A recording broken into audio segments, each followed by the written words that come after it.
Namaskar students, welcome to online classes of St. Andrews Public School. As you know, we are working from home for you and this is chapter number 3, Atoms and Molecules of 9th class and this is video number 17.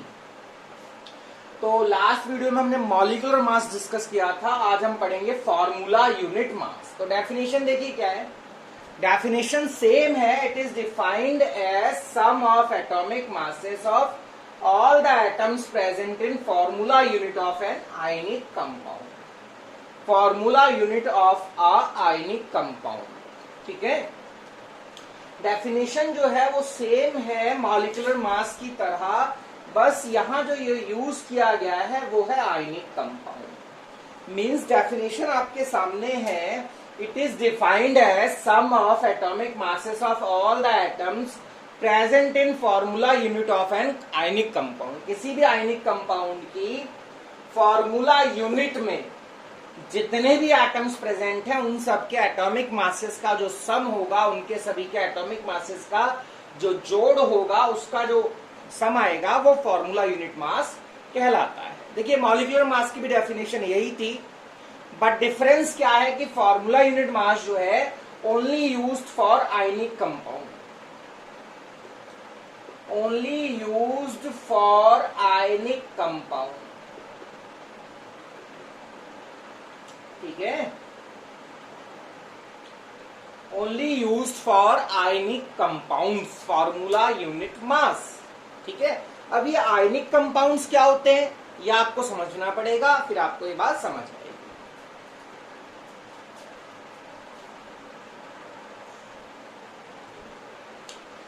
तो ये ionic compounds क्या होते हैं, तो ionic compounds नाम में ही पता लग रहा है आयनिक, तो आयनिक का मतलब कंटेन आयंस, कंटेन आयंस। ठीक है, ऐसे कंपाउंड्स जिनमें आयंस होंगे, आयंस दो होते हैं, कटायन और अनायन, तो इसमें भी क्या होंगे, कटायन और अनायन होंगे। मींस एक होगा कटायन और एक होगा अनायन। तो ऐसे कंपाउंड जिनमें कटायन और अनायन होते हैं, those compounds are called ionic compound. ऐसे कंपाउंड जिनमें कटायन और अनायन प्रेजेंट होते हैं, दे आर आयनिक कंपाउंड्स। या फिर आप कहें कि आयनिक कंपाउंड वो होते हैं जो बनते हैं मेटल से और नॉन मेटल के कॉम्बिनेशन से बनते हैं। जो मेटल और नॉन मेटल के कॉम्बिनेशन से बनेंगे, they are called ionic compound. ठीक है, जो मेटल और नॉन मेटल के कॉम्बिनेशन से बनते हैं, they are called ionic compound. Metal कौन से होते हैं, तो मैं यहाँ कुछ मेटल लिख देता हूं, अभी आपको मेटल की डेफिनेशन नहीं समझ आएगी, अगले चैप्टर में आपको मेटल और नॉन मेटल पता लग जाएगा। तो मेटल कौन कौन से हैं, जैसे सोडियम है, पोटाशियम है,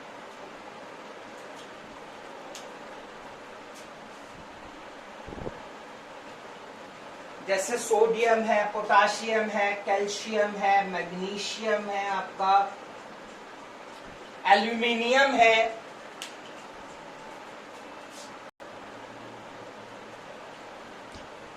तो sodium, potassium, calcium, magnesium, aluminium, evenly आपका आयरन, कॉपर, ये सब मेटल है।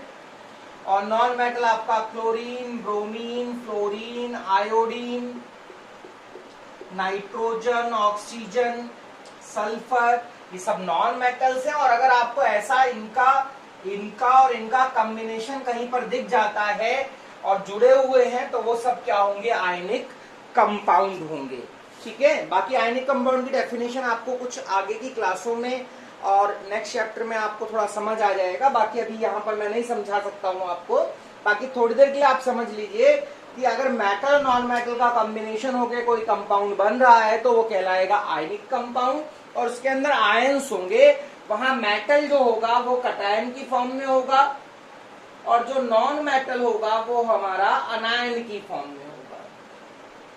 जो मेटल है वो कटायन की फॉर्म में होगा, जो नॉन मेटल है वो हमारा अनायन की फॉर्म में होगा।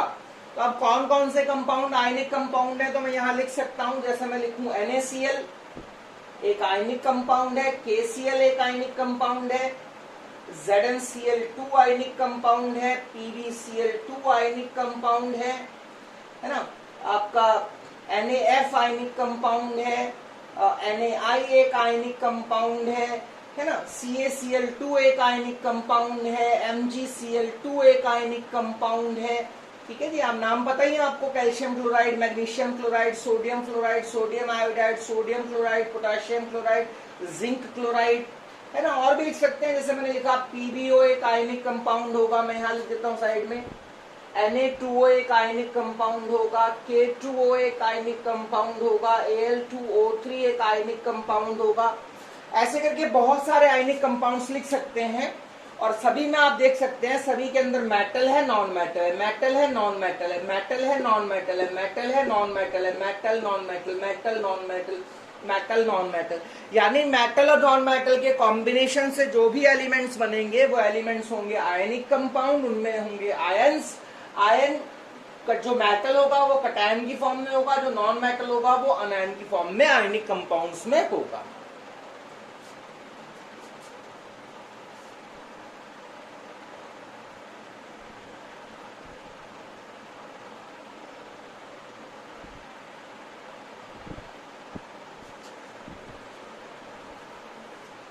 तो ये जितने भी कंपाउंड्स आपके सामने लिखे हैं, sodium chloride, potassium chloride, potassium carbonate, zinc oxide, aluminium chloride, sodium oxide, magnesium hydroxide, sodium hydroxide, potassium hydroxide, zinc hydroxide, they all are ionic compound. ये सारे आयनिक कंपाउंड हैं। और क्यों है? तो एक रीजन तो यह है कि सब में आयन्स है, जैसे Na+ है, Cl- है, K+, Cl-, यहाँ K+, यहाँ 2-, 2+, 2-, सब में आयन्स हैं। और दूसरी बात ये मेटल और नॉन मेटल का कॉम्बिनेशन है। तो ये जब ये जो आयनिक कंपाउंड्स हैं, तो इन आयनिक कंपाउंड्स का जब हम मॉलिक्यूलर मास निकालेंगे तो उस मॉलिक्यूलर मास को, इन आयनिक कंपाउंड का जब हम मॉलिक्यूलर मास निकालेंगे तो उस मॉलिक्यूलर मास को हम लोग फॉर्मूला यूनिट मास भी कह सकते हैं। ठीक है, आयनिक कंपाउंड्स का जब हम मॉलिक्यूलर मास निकालेंगे तो उसे फॉर्मूला यूनिट मास भी बोल सकते हैं। ठीक है, मॉलिक्यूलर मास मैंने आपको बताया था मॉलिक्यूल का मास। तो ये जो आयनिक कंपाउंड्स होते हैं, इनके मॉलिक्यूलर मास को फॉर्मूला यूनिट मास भी कहा जा सकता है। ऐसा नहीं कि NaCl का मॉलिक्यूलर मास नहीं निकाल सकते हैं, मॉलिक्यूलर मास भी निकाल सकते हैं, इसका फॉर्मूला यूनिट मास भी निकाल सकते हैं। और आपको बता दूं कि जो इन आयनिक कंपाउंड्स का मॉलिक्यूलर मास होगा वही फॉर्मूला यूनिट मास होगा। ठीक है, आयनिक कंपाउंड का मॉलिक्यूलर मास और फॉर्मूला यूनिट मास सेम होते हैं, निकालने का तरीका भी सेम है, बस एक टर्म दे दिया गया कि आयनिक कंपाउंड का हम क्या निकालते हैं, फॉर्मूला यूनिट मास निकालते हैं। कैसे निकालते हैं? सेम वे है, सेम तरीका है, हम इनका भी निकाल सकते हैं। जैसे मैं सोडियम क्लोराइड का निकालूं फॉर्मूला यूनिट मास क्या आएगा, देखिए फॉर्मूला यूनिट मास क्या आएगा सोडियम क्लोराइड का, Na का मास प्लस Cl का मास। तो आपको Na का मास होता है 23 और Cl का मास होता है 35.5। तो Na का मास मैं रखूंगा 23, Cl का मास रखूंगा 35.5, दोनों का सम कर दूंगा, कितना आएगा 5 and 3 8, 2 and 3 5, 58.5। That is the mass of sodium chloride, formula unit mass of sodium chloride, है ना। किसी का भी निकाल सकते हैं हम फॉर्मूला यूनिट मास, सेम मॉलिक्यूलर मास के तरीके से ही निकलेगा।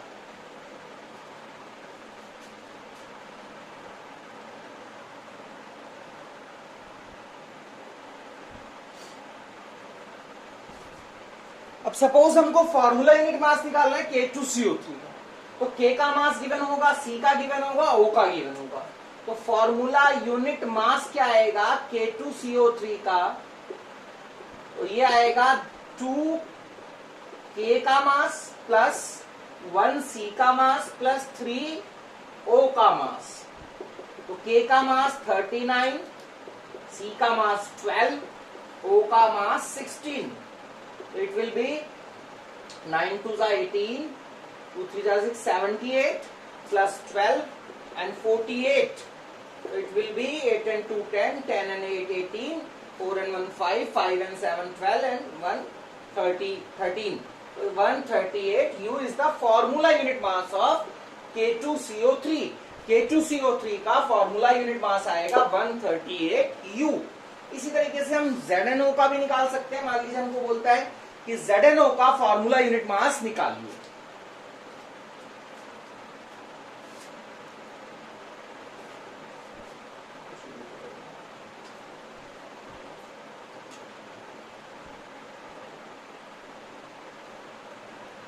तो चलिए ZNO का फॉर्मूला यूनिट मास निकालते हैं। ZN का एटॉमिक मास होता है 65 U। O का आपको पता है 16 U होता है। तो formula unit mass of ZNO तो क्या आएगा, Zn का मास प्लस में ऑक्सीजन का मास, तो 65 plus 16, 6 and 5 11, 6 and 1 7 and 1 81 U आ जाएगा। ठीक है। तो सपोज दैट हमको बोलता है AlCl3 का निकालो। सपोज हमको बोलता है AlCl3 का फॉर्मूला यूनिट मास निकालो। तो AlCl3 का फॉर्मूला, Al का एटॉमिक मास हमको गिवन होगा जो कि 27 U होता है। O का Cl का आपको पता ही है 35.5। तो क्या आएगा formula unit mass of AlCl3। क्या होगा ये, Al का मास प्लस 3 Cl का मास। Al का 27 प्लस 3 इंटू में 35.5। डू द कैलकुलेशन, आपका फॉर्मूला यूनिट मास आ जाएगा। ठीक है। अच्छा एक चीज और भी बताता हूं आपको।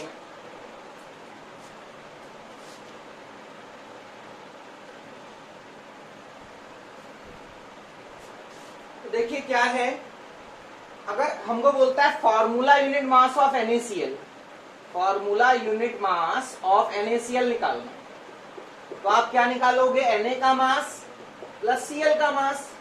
Na का 23, Cl का 35.5, it will be what, 5 and 3 8, 2 and 3 5, 58.5 U। अब अगर बोलता है कि molecular mass of NaCl, molecular mass of NaCl, तब क्या आएगा, सेम यही आएगा Na प्लस Cl। देखो ध्यान दो, अगर फॉर्मूला यूनिट मास निकलवाएगा तो ऐसे, मॉलिक्यूलर मास निकलवाएगा सेम यही तरीका है, और वो भी सेम ही आएगा 23 35.5, इट विल बी 58.5। देखो सेम आया, मॉलिक्यूलर मास और फॉर्मूला यूनिट मास सेम आया।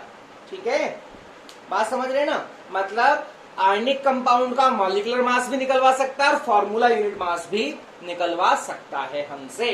ठीक है।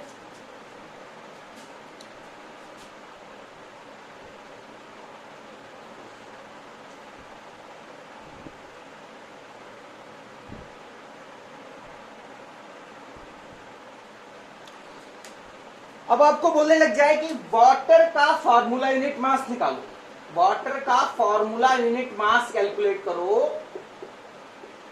तो क्या निकाल सकते हैं, आंसर है नहीं, no no, we can not calculate formula unit mass for water, है ना। वाई, क्यों नहीं निकाल सकते, why, because water is not ionic compound. देखो समझने वाली बात है, क्या वाटर का भी फॉर्मूला यूनिट मास निकाला सकता है, आंसर है नहीं निकाल सकते। क्यों नहीं निकाल सकते, क्योंकि वाटर जो है वो आयनिक कंपाउंड नहीं है। ठीक है। क्या अमोनिया का मॉलिक्यूलर फॉर्मूला यूनिट मास निकाला सकता है, आंसर है no, same reason, because ammonia भी आयनिक कंपाउंड नहीं है। फॉर्मूला यूनिट मास सिर्फ और सिर्फ आयनिक कंपाउंड के लिए ही हम निकालते हैं, और आयनिक कंपाउंड का हम फॉर्मूला यूनिट मास भी निकाल सकते हैं और मॉलिक्यूलर मास भी निकाल सकते हैं, दोनों चीजें यूज की जा सकती हैं। बट जो आयनिक कंपाउंड नहीं होते हैं उनका केवल और केवल फॉर्मूला यूनिट मास ही निकाला जाता है।